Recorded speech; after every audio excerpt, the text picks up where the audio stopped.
नमस्कार दोस्तों, स्वागत है एक बार फिर आप सभी का मेरे YouTube चैनल मुसाफिर हूँ यारों पर। जैसा कि पिछले वीडियो में हमने एक आध्यात्मिक यात्रा शुरू की भगवान श्री राम की, मर्यादा पुरुषोत्तम श्री राम की।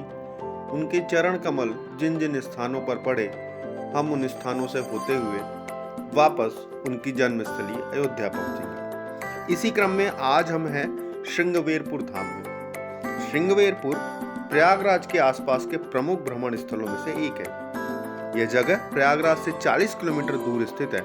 श्रृंगवेरपुर या आप कहें नींद से भरा गांव है, जो धीरे धीरे और लगातार तेजी से बढ़ रहा है। यद्यपि रामायण महाकाव्य में इस स्थान की लंबाई का उल्लेख किया गया है, श्रृंगवेरपुर निषाद राज के प्रसिद्ध राज्य की राजधानी या मछुआरों का राजा के रूप में उल्लेखित है। रामायण में राम, सीता और उनके भाई लक्ष्मण का श्रृंगवेरपुर आने का अंश पाया जाता है। जैसा कि आप इस वीडियो में देख पा रहे हैं, हम इस समय मौजूद हैं राम घाट पर, या कहें श्रृंगवेरपुर पहुंचने वाले प्रमुख मार्ग पर। प्रवेश करते ही आपको निषाद राज की एक आदमकद प्रतिमा दिखेगी। इसके ठीक साइड से जो रास्ता अंदर की ओर जाता है वो जाता है राम घाट पर, उसी घाट पर जिस घाट पर केवट की मुलाकात हुई थी। तुलसीदास जी ने अपनी रामचरितमानस में इस प्रसंग को कुछ इस प्रकार से लिखा है। यह सुधि गुह निषाद जब पाई, मुदित लिए प्रिय बंधु बोलाई।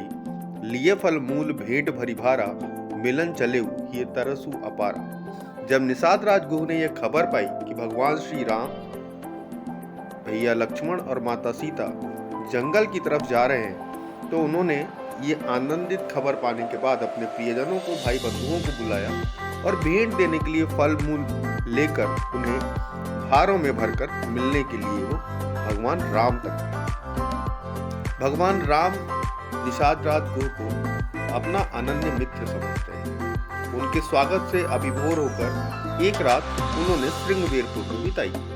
तब तक उनके सारथी या ये कहे सुमंत्र जी उनके साथ थे।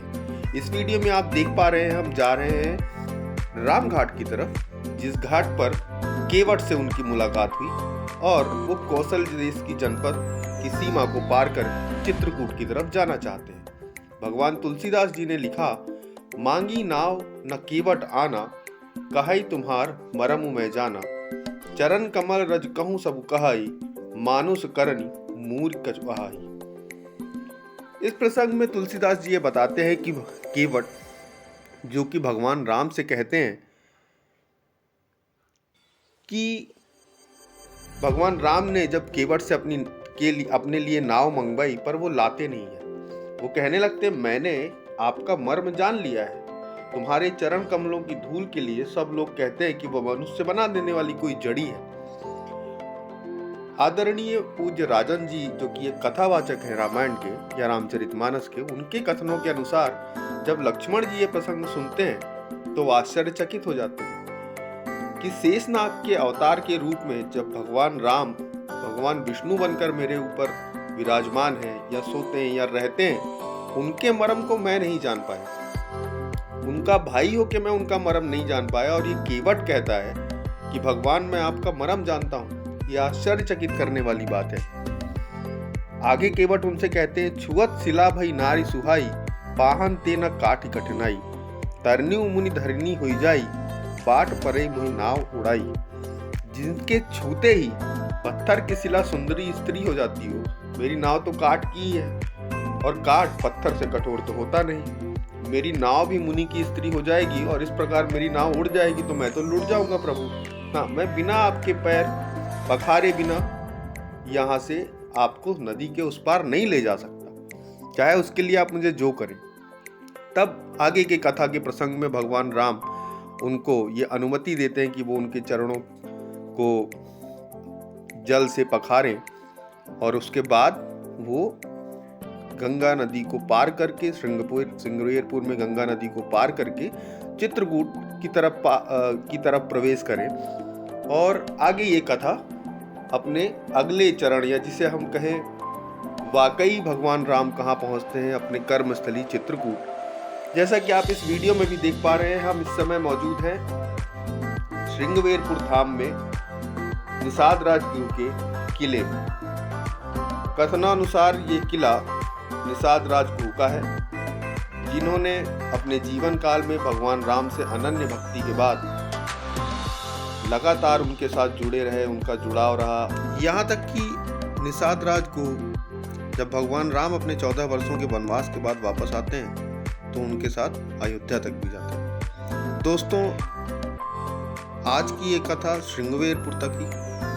अगले वीडियो में हम जाएंगे भगवान राम की कर्मस्थली चित्रकूट, जहां उन्होंने अपने वनवास काल के करीब 12 वर्षों को व्यतीत किया है। राम कथा को कहना और सुनना दोनों ही आनंद का विषय है, और उस पे भी सोने पे सुहागा। यदि बात करने के लिए आपको किसी ऐसे स्थान का चित्रण करना हो जहां आप वर्षों तक रहे हों, इससे ज़्यादा खुशी आपको नहीं मिल सकती। चित्रकूट के वर्णन के लिए जुड़े रहिए हमारे चैनल के साथ।